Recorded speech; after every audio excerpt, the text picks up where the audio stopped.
Hello and welcome to the show. I'm Jeja Flazanes, your host. Thank you for downloading today's episode. Today's show was a real treat for me. I got to interview the author, who probably changed it all for me. When I saw her on Oprah and got her book and read her book, I know my life had shifted, and I was looking at things very differently. And it brings me back to, because this is a long time ago, it was over 20 years ago, but wanting to have her on the show, wanting to connect, have this conversation, also reminds me of my job in the world and how when I selfishly put this show out to talk about law of attraction, to talk about being responsible for your emotions and your feelings and your vibration, your frequency, and learning how to problem solve yourself and get your needs met and really try to empower those that were looking for relief and hope, just like I was doing at the time, I take for granted the impact that the show makes as well. And I want to start off by reading a fan letter that I got a couple days ago. And I asked him if I could read it. And of course, he said yes, and that I could use his name. And the reason why I'm wanting to share this with you is because I'm about to move into some new areas, and there will be an invitation for you to join me in many of them. Some of them will be in ways that will better not only you, but your family and those around you. And some of them will be ways in which you can contribute to making a bigger difference on the planet and with helping others, people that you don't know. And they're going to come in the next 6 to 9 months, these different invitations. And just notice in your body when you hear one, if it feels right for you. And I hope that you'll join me on one of these different journeys. This show has definitely allowed me to express, to process, to share, to explore all kinds of things and to touch lives that I didn't even know that I would be doing. And for that, I am truly grateful.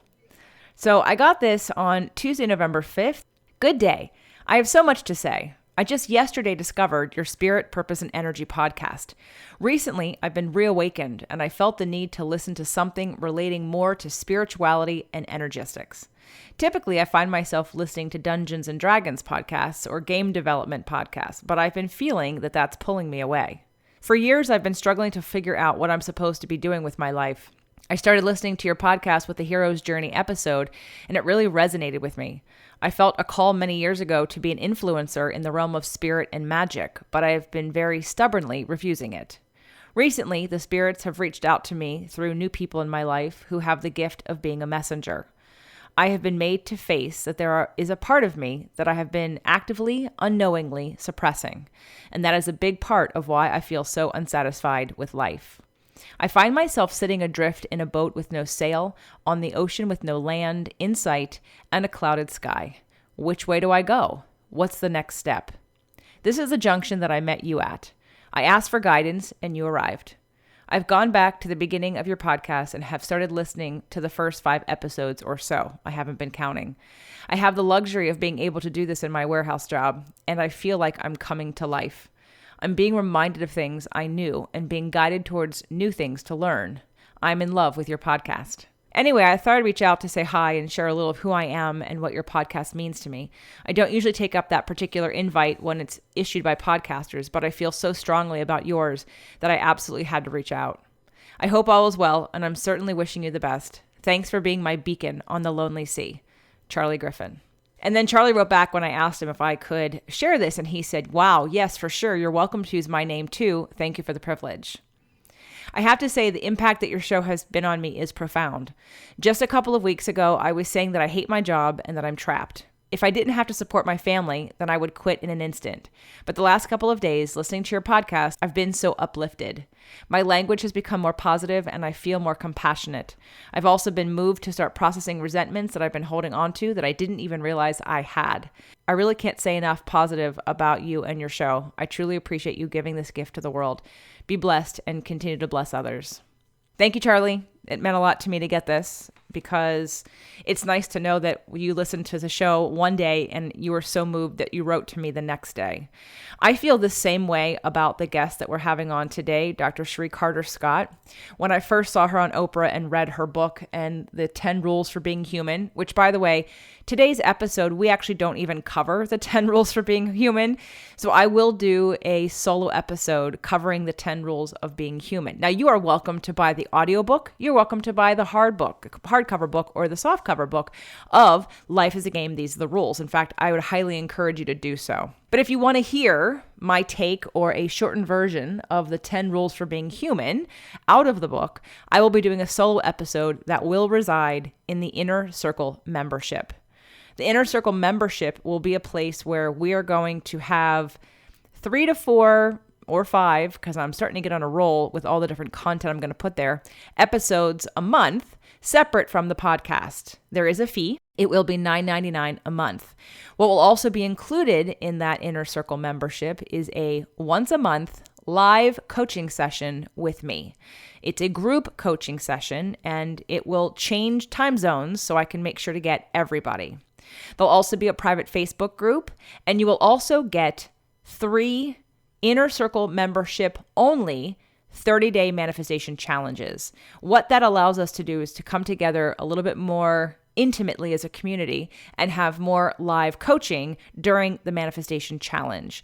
There still will be 2 free ones in a year, but there will be 3 just for the Inner Circle members. And again, all of this for $9.99, and it will launch December 1st. So coming December 1st, you will have access to the 10 rules for being human by JJ Flizanes, inspired by Dr. Chérie Carter-Scott, and basically it's her information, but I'm going to go over it with you. So Dr. Carter-Scott has been a frequent guest on Oprah and has appeared on numerous international media tours that include The Today Show, CNN, and dozens of TV, radio, and print outlets. Not only is she a media personality who has worked on 5 continents and in more than 30 countries, she currently trains and licenses coaches in Europe, Asia, and North America. Chérie Carter-Scott, PhD, is the CEO of MMS Institute, a boutique firm which specializes in custom design, personal development, and professional training programs conducted by her team of highly skilled coaches.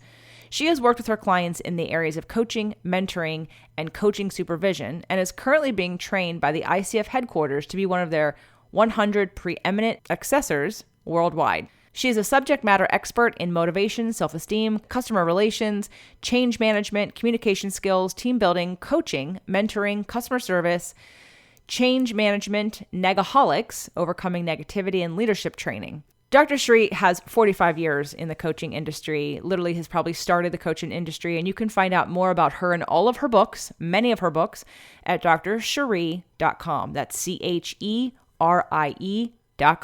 If you are watching today's episode on video, you will see how I am so excited and beaming of excitement because I have on I'm going to say you were the first person, Dr. Chérie, who woke me up.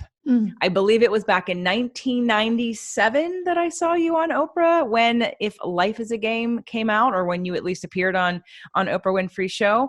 I want everyone to just take a second because you've heard this in the intro if you're listening to this on the podcast, but I definitely want you to come check out the video when it's up on jjflizanes.tv because this woman has made more change in the coaching industry and in consciousness, in my opinion, than anyone else because just from the time everyone that I know that I gave a book to, friends, clients, relatives, then the ones that did get it and are now awake in the world have given that forward, have paid that forward and bought other books of yours and have moved on to increasing their awareness. So thank you so much for taking the time out to be on the show today, because if of all the books that I have like in front of me, of all the people whose lives have and books and work has affected me, yours definitely started me being awake in the world.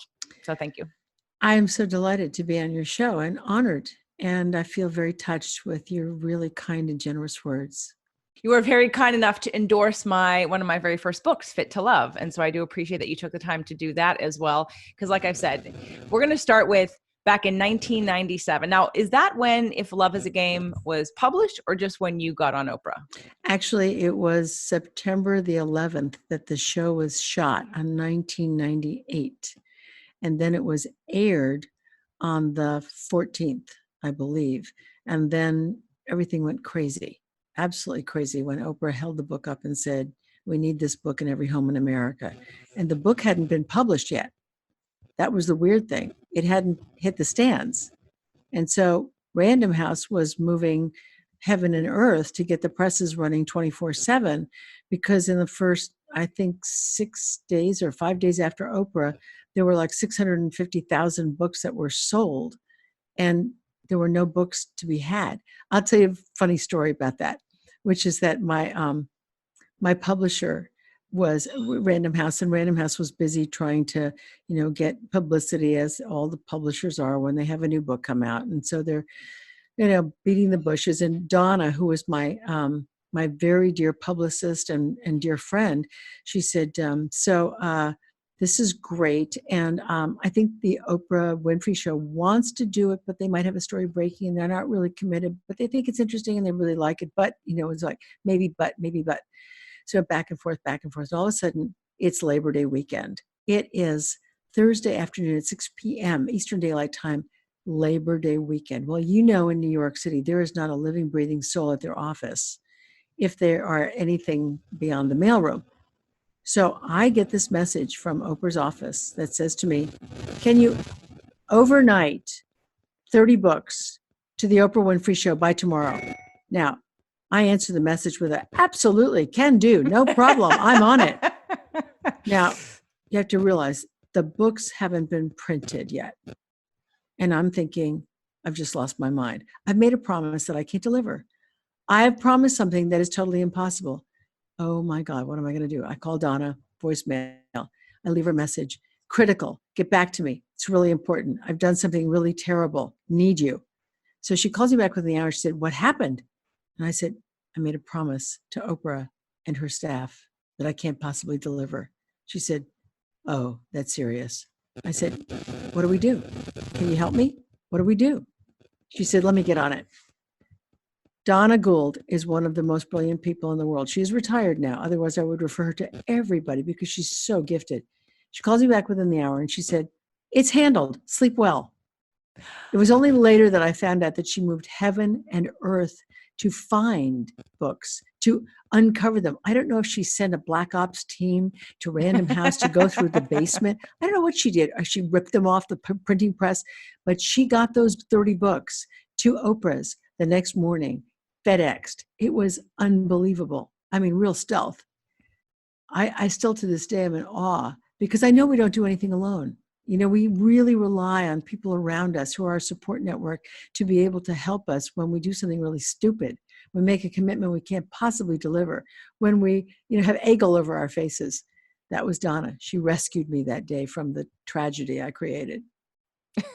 Well, it was your intuition that said yes, and then it was your trust and divine timing to make that happen. And I know I'm thankful that it did, because I know I didn't realize it was 1998, because then you must have come out with If Love Is a Game in 99, because Yes. I was on that list Yes. right away before it came out. I purchased it before it came out because a client of mine and I had watched the show when you were doing If Life Is a Game, and then I again shared it with my roommate, and then between he and I, we were like ready. In fact, I probably bought a whole stack of books before you even had it come out. So I've done an entire show in the first 10 to 20 episodes of the Fit to Love podcast years ago, 2014. I did a show specifically on If Love Is a Game. And today I want to talk about, besides what's happened in the last, 20 years, 25 years, with coaching with you, I want to talk about If Life Is a Game, because that was the book that woke me up. And that was a book that I would hope would wake up a lot more people, especially in my sphere of influence at the time, especially everyone is a mirror to you, one of the 10 rules of being human. So which I have the poster you sent me right here. Thank you. I love it. And I want to go over it because, again, those that are listening to me, they're pretty much awake on this show. But I want to take that to the next level and simplify it, because I think that's what this book did, was really simplify deeper truths into easy to understand and easy to remember themes. And I love your writing style. It's very conversational. You're telling stories, which is really easy to remember. And it's so fast and easy to read. The books are a pleasure to read, and they're super impactful, even though that they seem like this is really easy. Oh, I get that. But if you really think about the concepts, they could be life-changing. The way I have framed my particular place in the world is to build the bridge between mainstream and metaphysics I like it. so that you can walk the mainstream path or you can walk metaphysics, but there's a place in between the two where we intersect as humans.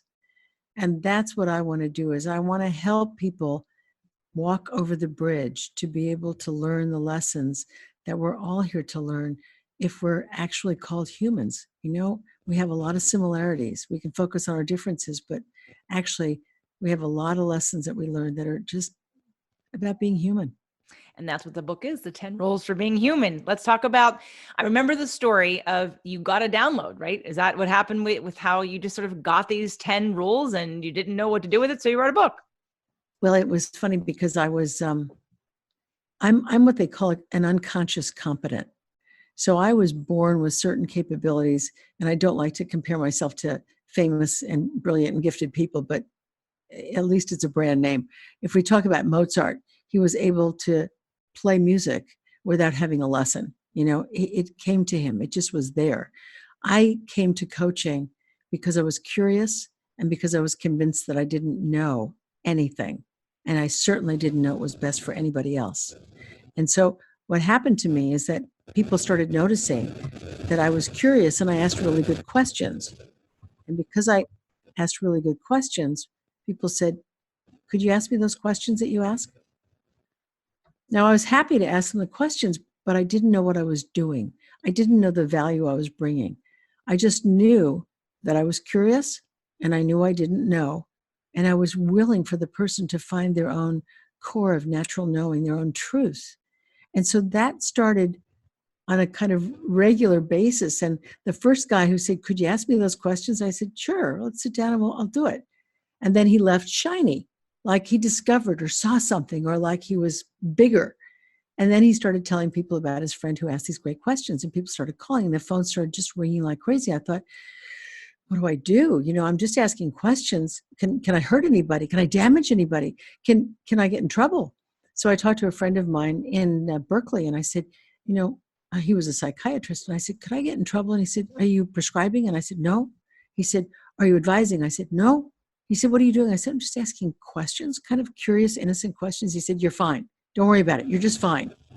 And that was a real gift to me because then it really set me on the right track that I wasn't going to hurt anybody because the last thing I wanted to do was to damage somebody. So what happened is then people started coming to me, clients saying, can you train me? Can you teach me to do that thing that you do? Those questions you ask, can you teach me? And I said, I don't know. I don't know if I can. We can try. So it was a conversation again with my colleagues who were around me saying, we'll watch you, we'll listen to you, we'll notice what you're doing, and then we'll see if we could put it into a frame so it's replicatable. And I said, that's great. Perfect. So that's what we started doing. And it was my colleague, Carol, who turned to me and she said, being human is not so easy. And I said, no, it isn't. She said, well, don't you think we need something to help us? And I said, yeah, like the rules for being human. And she said, yeah, where would you start? And I said, well, I'd start with the body because everybody I know has one. She said, okay, and then where? And she was just asking the questions and they just cascaded themselves onto the paper. Very pure, very simple, very honest. And I said, I think these are things that we can all agree to. These are probably universal truths for all of us who call ourselves human. We both agreed. And we said, let's do this. So the rules for being human were included in our very first coach training manual. They got circulated by people who copied them and passed them on to friends and family and said, I love these. But my name got detached from them. 20 years later, 1994, in the first Chicken Soup for the Soul book on page 81 were the rules for being human by Anonymous. Now, this is not a one-time thing. This is kind of a theme of my life. And part of it, I believe, in my honesty, is that it's not about me and it's not about my ego. And it's usually about you or somebody else like Dan Millman at the time, who called me and said, "Didn't you write these rules?" And I said, "Yeah." He said, "Well, don't you think it's time you got credit?" And I said, "Well, I didn't write them to get credit." And he said, "Knock it off. I think it's time you got credit. And I'm going to call Jack and tell him." So he called Jack Canfield and said, "Chérie wrote these and you should give her credit." The next printing, Jack gave me credit. But it's that funny place between kind of humility, maybe insecurity, maybe the desire not to brag about yourself, maybe that's ingrained somewhere. But it's like I really honestly did not write the rules to say, "I wrote the rules, I wrote the rules." It was like, I wrote them and they're wonderful and they're lovely and they're pure, but I never felt ownership of them. I really felt like I was used by a higher power to bring those rules to people. So that's that place of not feeling like I did it, but I was the vehicle that they came through. And that's always been something I've wrestled with for most of my life. When people say, "Aren't you proud?" Well, I don't know if I'm proud. I feel like I'm in alignment with my higher self, but I don't know if I'm proud. Well, you were given the gift to share it with others and without you writing it. So that's a long time between the time you wrote the book then. So what were you doing when you developed this coaching? Like, what was your life path before you started asking good questions and people wanted you to ask them more good questions? Okay, so I was born as a child, and all of us were, but I was born as a child that was a disappointment.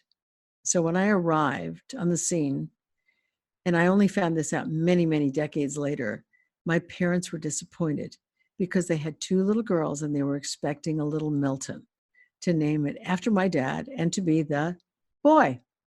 Well, I wasn't the boy. And a few years later, my little brother was born, but he was stillborn. So I actually became kind of the boy that they always wanted, even though I was a girl. So my father did a lot of the raising of me, and he was my role model much more than my mother. So those early years, I kept trying to figure out, who was I? Was I a girl? Was I a boy? I'm my father's son, but I'm really a girl. And yet I'm really not sure who I am or what I'm doing here. So I was kind of figuring that out from a very young age. Also, I was raised in an alcoholic home, which created its own challenges. And the way I coped with it was I disconnected. I knew there was a lot of craziness going on. And I thought, if I'm going to stay sane, I have to be able to find me and to be able to not be a part of the craziness. I knew that at 4 years old. I knew it. And so what I did is I created my own little world, my own fantasy world, my own world of make-believe. I created my own coping mechanisms. When I was distressed and nobody understood me, I'd go out and talk to my horse. There were things that I did that allowed me to survive the insanity of an alcoholic home and to be able to leave when it was time to leave without creating too much damage. Now, in those years, when I was 6, a nun said to me, "What do you want to be when you grow up?" I looked at her with all my simplicity of a 6-year-old, and I looked way up at her because she was tall, and I said, "I want to be a priest." She looked down at me and she said, "No, you don't." And I said, "Oh, I do." And she said, "No, you don't. And God doesn't want you to either." And I thought, how do you know? But I didn't say that. I just kind of thought, suck it up, behave yourself. And she said, "You could be a nun, but you can't be a priest." And that was the first message I'd had that said to me, what you want is unacceptable. What you want is off limits. What you want is the wrong answer. So a year later, I remember my mother asked me the same question. She said, "Chérie, what would you like to be when you grow up?" And I thought, I'm not going to say priest, that's for sure. Smart little child. And I thought, what's second best to priest? I said, I know. I want to be an actress. And she said, "No, you don't." And I said, oh God, here we go again. So I looked at her and I said, "What should I want to be?" And she looked at me and she said, "You should become a teacher. So if your husband dies, you can support your children." Okay, so here I've got 2 messages back to back. The first message at 6 is, you're a girl and you can't be what you want to be because it's not allowed. God knows why. But I wasn't that boy that I was supposed to be, but I'm a girl. Okay, deal with it. Second message, a year later, my mother's message to me is, you don't want to be an actress. As a matter of fact, your answers are wrong. And I'm going to give you the right answer that you're going to have. That's your golden passport. So when anybody asks you what you want to be, you can say, I want to be a teacher. So if my husband dies, I can support my children. And that was the right answer for the next 12 years. Now, was it my answer? Not exactly. It was my mother's answer, but it got me through a lot of embarrassing situations until she died. She died when I was 20. Now, when she died, I thought, what am I supposed to do in life, in the world? Well, I mean, what can I do? What do I have to offer? My mother's not here. She told me I was supposed to be a teacher. Maybe I should go become a teacher. Well, I got my teacher training in college, and well, I could become a teacher, so I became a teacher. Wasn't exactly it. I felt like I was more of a policeman in the classroom than a teacher. So then, after my mother died, I became an actress because she did say the words over my dead body. And I didn't want to take her literally, but I went back to New York, and somebody I'd worked with in summer stock gave me an opportunity to work in the New York Public Theater under Joe Papp and get my equity card and become an actress. And then one day I woke up and I had this incredible moment of defining moment. And it said, your work is to give back. It's not about you. So as an actress, it was about me. It was my headshot. It was my resume. It was my acting. It was my performance. It was people loving me. It was all about me. But when I heard, it's not about you, it's about giving back, then I had to look and see what I had to offer. What could I contribute? And I was, at that place called, I don't know. I just don't know what I have to offer. I mean, I really don't. I wasn't a priest. I couldn't become a priest. Actress wasn't it. Teacher didn't seem to be it. And I didn't have any other resources. So I started asking everybody I knew what they thought. Tell me what you think. What should I become? What should I do with my life? And they said, real estate broker. Maybe you should go into law. Maybe you should become a doctor. Maybe you should sell vitamins. I mean, they had 92 different answers for me. And none of them really resonated or connected with me. And I thought, oh, this is really hard. What am I doing here? What's my purpose in life? I watched my mother drank herself to death, and I don't want to do that. But what I really want is to be able to fulfill my destiny and find my purpose. And that's when I started getting messages, and my messages were, number one, you are a catalyst. I thought, catalyst. I'm not really sure what catalyst means. I don't actually use that word very much, but it sounds good. Okay. Second message, you are to work in growth and development. I knew what that was. That was clear to me.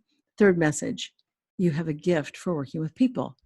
Okay, so I'm a catalyst who works with people on their growth and development. Now, do I put that on a business card? I'm a catalyst. I work with people. No, it sounds really weird. Do I say that at networking meetings? Hi, I'm a catalyst, and I help you with your growth and development. That's strange also.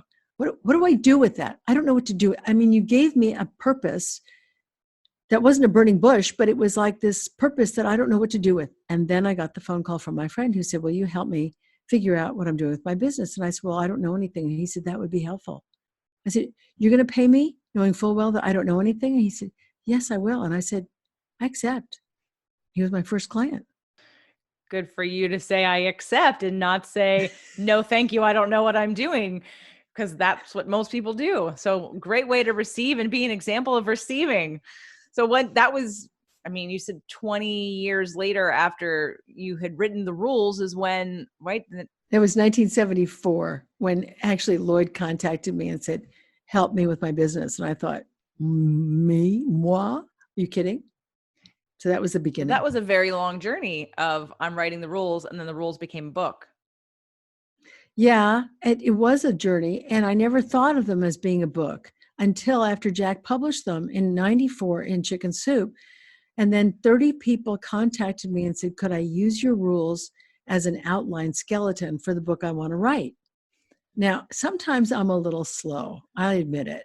I really am. I don't get the blinding flash of the obvious. And so these 30 people, I thought, well, needs to be somebody who can write well, needs to be somebody who gets what the rules are all about, has really good stories, Maybe they have a tone with which they connect with the writer. So it's not condescending, and it's really pure. And I started going through this whole criteria of the person and interviewing these different people. And then it came to me like this light: you're to write the book. And I thought, me?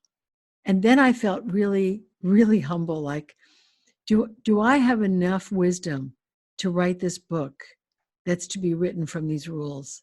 Am I enough? And so when I put together the book proposal and we submitted it, and then, they went back and forth with the agents, back and forth. And then finally they submitted it, and they did an auction for the book. And I felt really honored and humbled, like, this is my book that I'm supposed to write. And then I just started praying and saying, I need a lot of help writing this book, because I feel like it's stretching me to a new dimension of myself. And it's a real privilege. Now, you had written Negaholics before this, hadn't you? Yeah, I had written The New Species was my first book that I wrote in 1977. I thought it'd be the only book I ever wrote. Then after The New Species came Negaholics, Corporate Negs, and then Interview, A Woman's Daily Journal. And then came If Life is a Game. That's your fifth? Yeah. Wow. The fifth, but probably the most impactful, yes?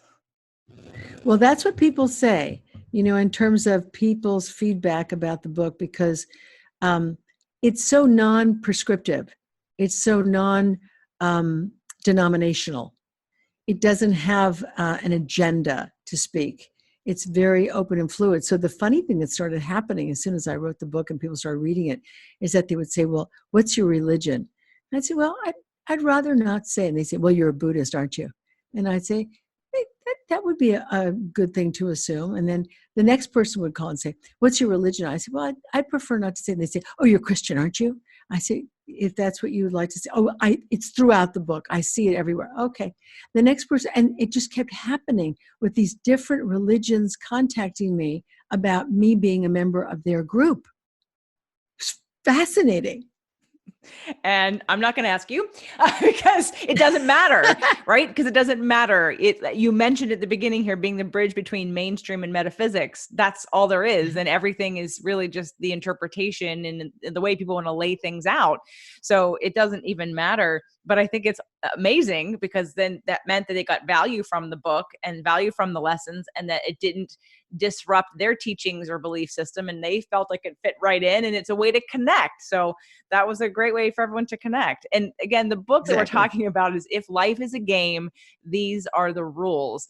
And it was definitely the first book that woke me up to, even before If Love is a Game, because I used that book and talked about that book and bought it for everybody. And just, my lists, I coach people to make their own lists. And of course, later in life, I then was on to the next level with Abraham. But your book literally started the whole thing because I was living in New York City at the time, and I hadn't really thought about life that way. I know that I definitely had a victim mentality more than I do now. I didn't even know what that term meant, but your book started to help bring me and pull me out of that, and to look at life as anything that's happening to me is a mirror of me. And just that concept alone, again, and I thought, geez, if everybody just knew that one concept, like we would be able to have better conversations about why. Like I just recorded a show about intuition and business growth and talked about asking the question when I was younger, because I also was an actress, but even before that, just asking myself as a teenager, why do I feel this way?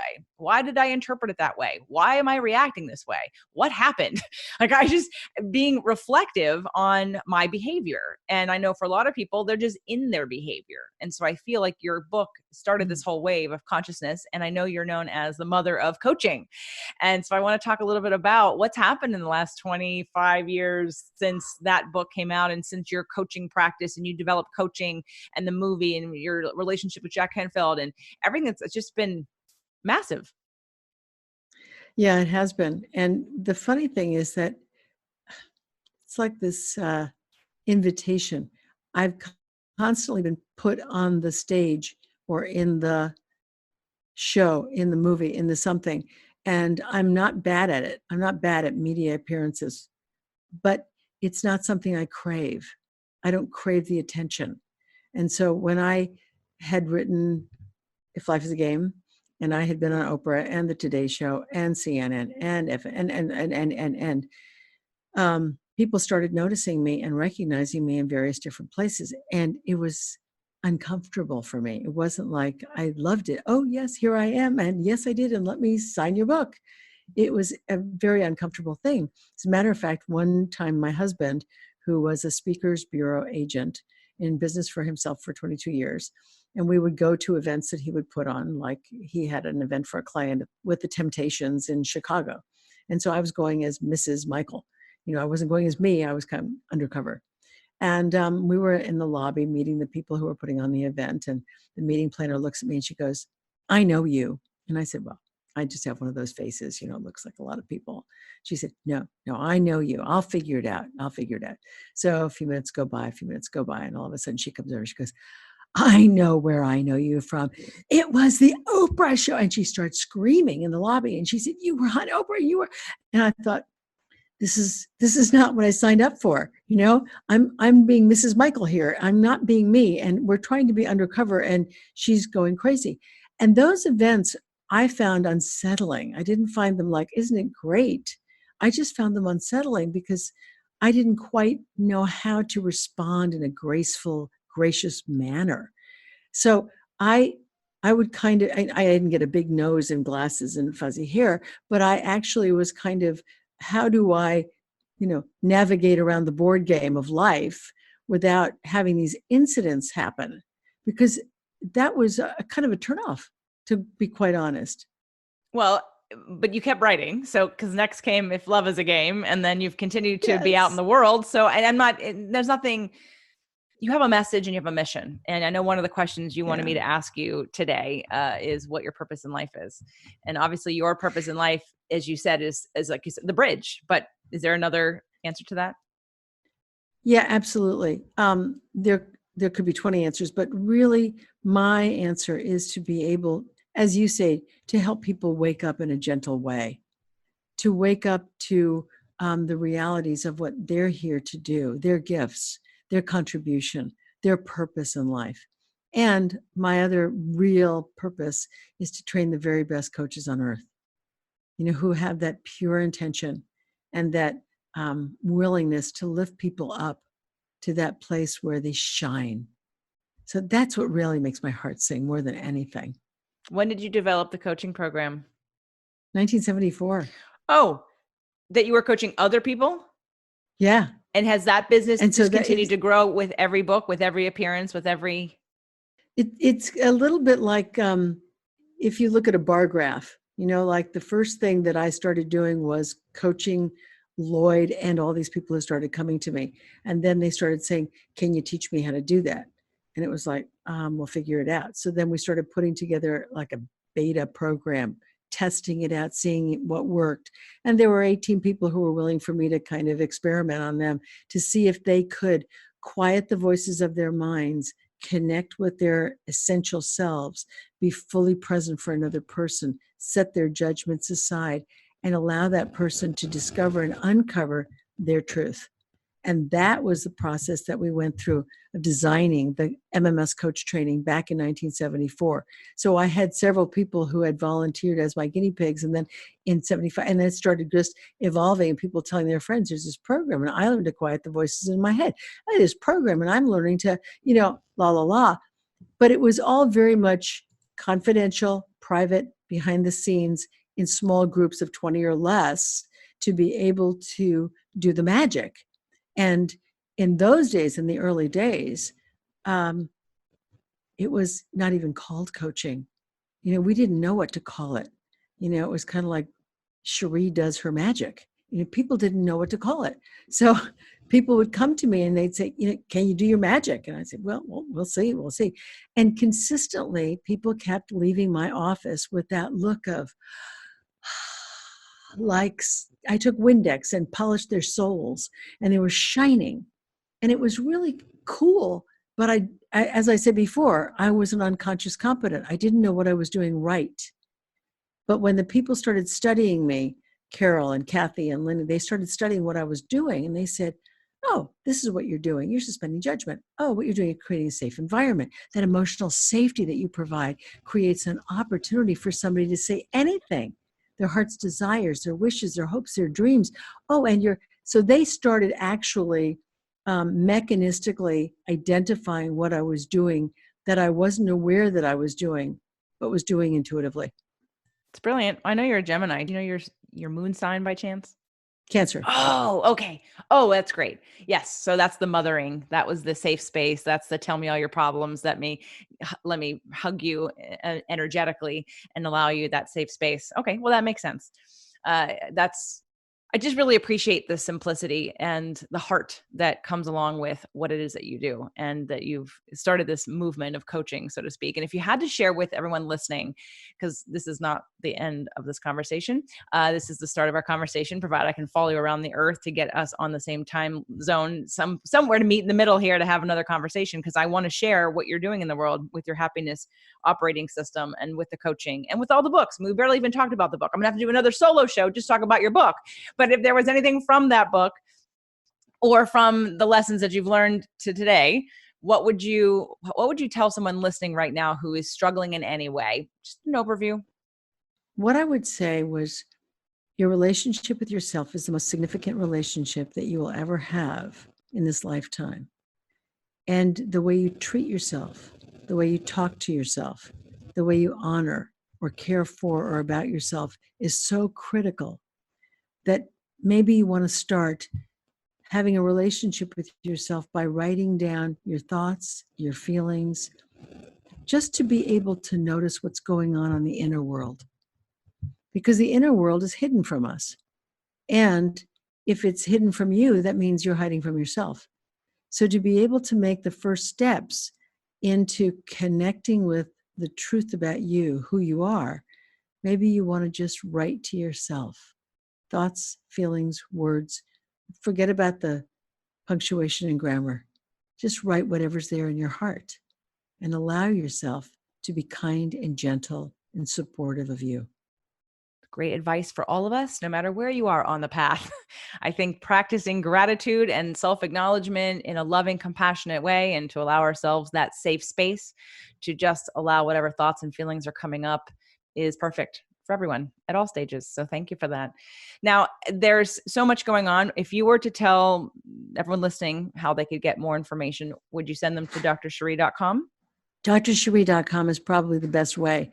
That is my website. And it's the way that people can kind of connect with what I'm up to, what I'm doing, where I am. They can get on the mailing list. They can reach out to me.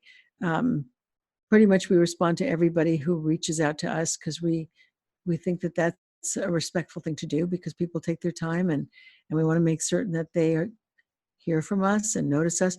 I mean, I have every different way that people can participate. As a matter of fact, from expensive coach trainings to free coaching sessions on Facebook, I have everything across the board depending upon the budget.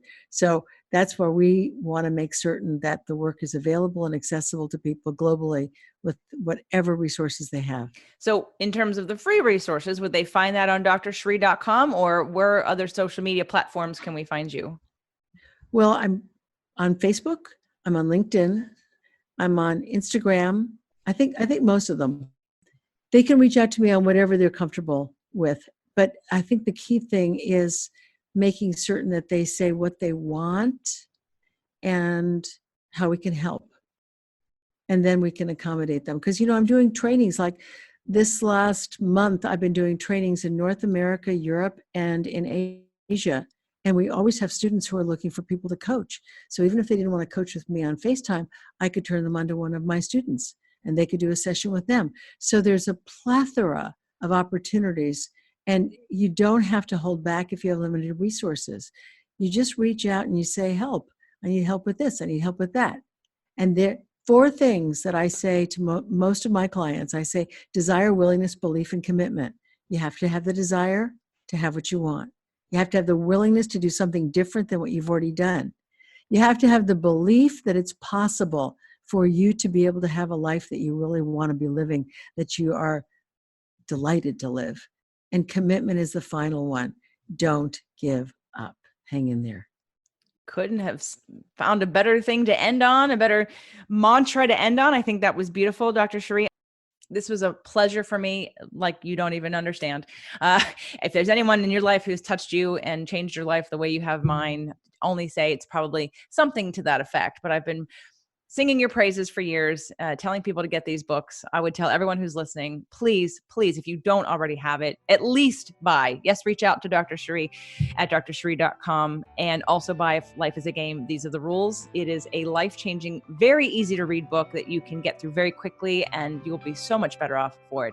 Thank you for writing it. Thank you for being here. Thank you for taking the time. I hope we can continue this conversation because there's so much more to share with what it is that you're doing to impact the world and change lives, and I want to help you with that platform. Thank you, JJ. I love being on your show, and I look forward to the next time. Excellent.